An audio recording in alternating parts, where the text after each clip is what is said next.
Can you folks hear me over there okay? All right, cool. Now behind me here in Chippewa Square is the Foley House Inn, that beautiful brick building with the 14 on the green canopy.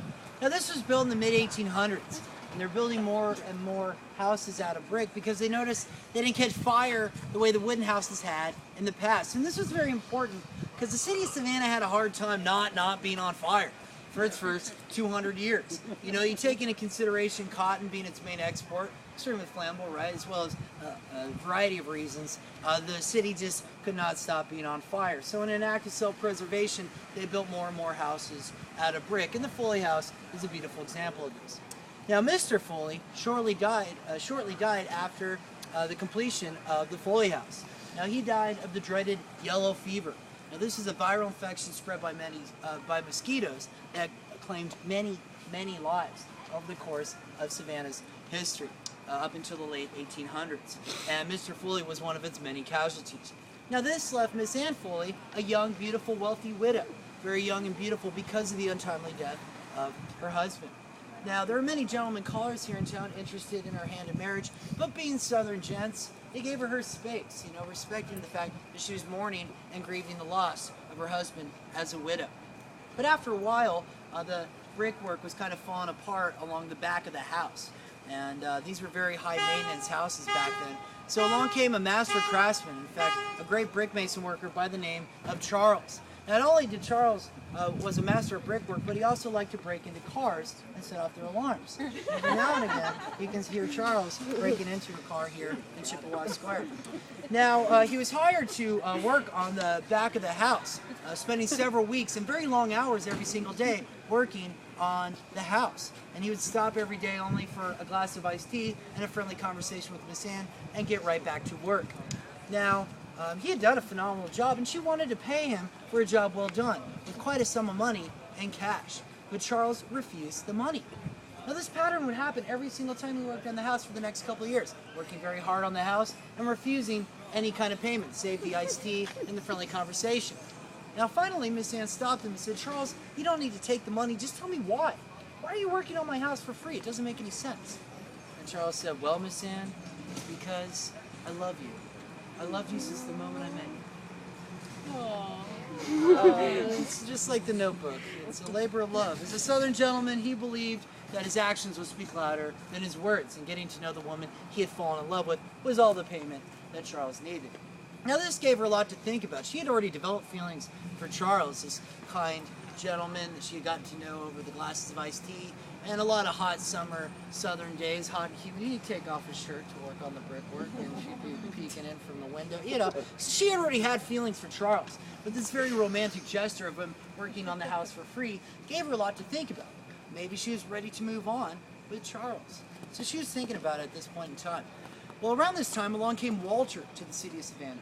He was a very tall, handsome guy, very wealthy, but very spoiled. He had gotten everything that he wanted out of life. He never learned the character building lesson I learned from my parents, as well as the Rolling Stones. You can't always get what you want, right? He had never understood this concept, and so he came to town in a very childish way and acted like a lot of folks I'm sure you'll see on Congress Street or River Street after the tour tonight, it being a Saturday night. He'd get very drunk and rowdy and obnoxious. Now this wasn't commonplace behavior in those days though. He stuck out like a sore thumb. He was quite a nuisance and in fact detained at the local police station on numerous occasions. Every time this happened though, he would call his daddy and uncles, powerful lawyers from a wealthy law firm. They would threaten to sue the city and he would be released. So not only was Walter used to getting everything that he wanted, he also kind of thought he was above the law. Well, he met Miss Anne at a local social engagement and he became enamored with her. But let's just say his desire for Miss Anne was not as virtuous as his rival Charles. Charles wanted Miss Anne's hand in marriage and Walter simply wanted Miss Anne Foley. But he quickly learned from the townspeople that this was the young, beautiful, wealthy widow that refused every gentleman call. So for the first time in his life, Walter could not have what he wanted, the lovely Miss Anne Foley. And instead of accepting the lesson of, "Meh, you can't always get what you want," he became obsessed with Miss Anne Foley. Till one evening he got very drunk at a local tavern, pushed himself off the bar and announced, "Well, I'm gonna go pay Miss Anne a little visit." And the bartender said, "Ew, gross, creeper, not a good idea, man, you're drunk. Go home, sleep it off." His exact words, mind you. He had that kind of slang back in the 1800s. But he didn't listen to the wise bartender, and he stumbled over here, drunk as a skunk, to the Foley house and did kind of an 1800s attempt at a booty call. Very late hour of the evening, he began to rap at the door here, the front door of the Foley house, said, "Hey, Miss Ann! Hey, baby!" Very loud, drunk, and obnoxious, not only waking her up, but several of her neighbors. Now, she thought the man was in distress, that he needed help. Why else would he be knocking at her door at such an ungodly hour? And in fact, calling her cell phone incessantly as well. And every now and again, you can hear the ringtone of Miss Ann Foley. And in fact, the rapping of the door woke her up. She threw on her little shawl and lit a candle, came downstairs, opened the parlor door. Walter spilled in, very drunk. And she said, "Well, what do you want, Walter? Are you in trouble?" He said, "No, I just wanted to talk to you. How's it going?" And she said, "Walter, you're drunk. Please go home. Please leave my house." He refused her request for him to leave, at which point he made a pretty scary, violent, sexual advance towards Miss Ann Foley. Well, fearing her safety, the poor woman grabbed the closest thing she could use to protect herself, which happened to be a very heavy candlestick. You know, candlesticks were common items in houses before the invention of indoor electricity. She grabbed the candlestick and whacked Walter over the head with it to protect herself, but in this act of self-defense, accidentally murdered Walter. And for those of you that are fans of the board game Clue, there's Miss Ann Foley in the parlor with the candlestick. Yeah. Now, she was terrified, right? I mean, not only could she go to jail for the rest of her life, being sued by his law firm family, but they could have her convicted to the point where she could be executed. Like the time of poor Alice in the 1700s in Wright Square, he could still be executed for the murder of somebody. So, the body of Walter magically disappears. Now, the authorities came to the house about a week later, saying, "Miss Ann, you're a well-respected citizen of the city of Savannah. We got to be honest, though, you're kind of not looking so good. We got a missing persons case. Have you seen Walter?" "Walter? Who's that? I don't know what you guys are talking about." "He was that guy visiting." "Oh, that drunk, obnoxious guy. Yeah, I met him at a party." "Oh, you guys lost him? That's weird. Yeah, I don't know what's going on." "Well, we have this bartender, Miss Ann, saying that he came to your house the night or he was going to come to your house in the night in question. A lot of your neighbors were woken up by him making a loud commotion in front of your house. And in fact, a few of them claimed that he came into your house. Nobody's seen him since that night, Miss Ann. You got to tell us what happened when he was in your house." "Oh, well, the thing about that night, you guys, he was drunk and rude, and I asked him to leave, and he left. That's it." So she lied to him. She was acting very strange. They were picking up on this. They said, "Well, Miss Ann, we want to believe you. We're kind of having a hard time. Tell you what, you'll be beyond suspicion if you let us search your house. What do you say?" She said, "By all means, I have nothing to hide." So they searched the place. They found nothing. Keep in mind, nobody was too upset to see Walter leave the city, especially the authorities. The only reason why they were even looking into the case was at the behest of his law firm family. They got back to him saying, "We explored all the options. We don't know where he is.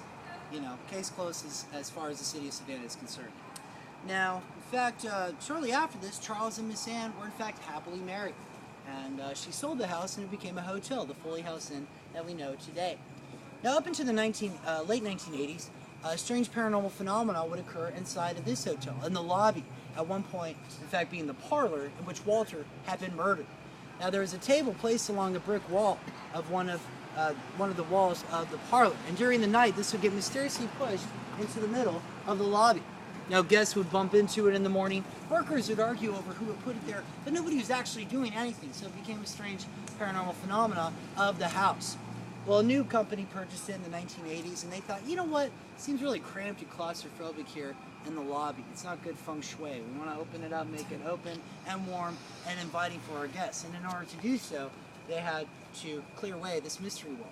Now, when they cleared away this mystery wall in 1987, what they discovered inside, curled up, out fell the remains of Walter, who had been entombed inside of the lobby of the Foley House Inn. It was believed that what had happened was after Miss Ann had accidentally murdered Walter with the candlestick, she called upon the one man she knew she could trust, the man who confessed his love to her, Charles. He said, "Charles, you got to help me. They're going to put me in jail. They might even kill me." And he said, "Well, you know what? I love you. I'm going to do whatever it takes to make this go away." And he quickly went to work on his final brickwork on the house, making the tomb for Walter. Now, he was a master craftsman, so he made the brickwork seamless to the original interior design of the parlor, but he also reinforced this brickwork so that it was in fact airtight, so the horrible stench of a rotting, decaying human corpse could not escape the confines of the brickwork. Now, it could be argued that this was in fact Charles's engagement present to the lovely Miss Anne Foley. He couldn't afford a wedding ring, right? He never took payment from the woman, so his most romantic gesture of trust and love was in fact getting rid of Walter. Oh, honey, you got rid of my dead body.